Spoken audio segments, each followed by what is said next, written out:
طب ليه التجنبي بيختار التوكسيك؟ انا التوكسيك عمره ما هيحول الموضوع لرسمي، فانا في الامان يا جدعان. انا ماضي حضور وانصراف ان انا في علاقه بس انا مش داخل.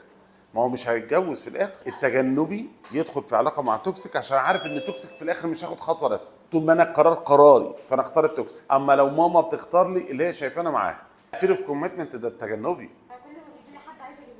ايوه انا خايف اخد قرار، القلوق مش هيلحق، حبيته يلا. راجل قلوق مع ست تجنبيه دي هتطلع عين امه اكتر من لو قلوقه مع تجنبي. مفيش حاجه اسمها تجنبي مع تجنبي فالعلاقه احسن.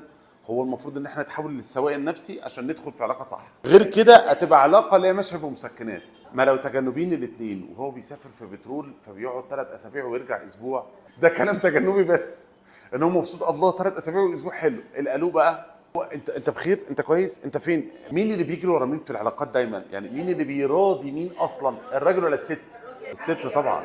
دايما الستات احلامها في ايه؟ هو مفيش راجل بيحس، مفيش راجل بيهتم، مفيش راجل بيشاغل، مفيش راجل. فالقلوب كراجل بقى هو بيعمل ايه؟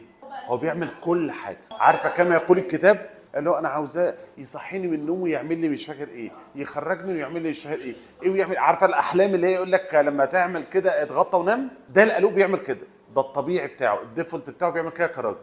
فلما يتعامل مع واحده هي مخنوقه، ما تنزل مع صحابك، ما تروح تقعد في القهوه. على فكره انت ما خرجتش بقالك كتير مع صحابك، ما تسافر. فهو عنده احساس اللي هو ده انا بعمل اللي ما بيتعملش، وهي شايفه انا مدياله مساحته، هو مخنوق ليه؟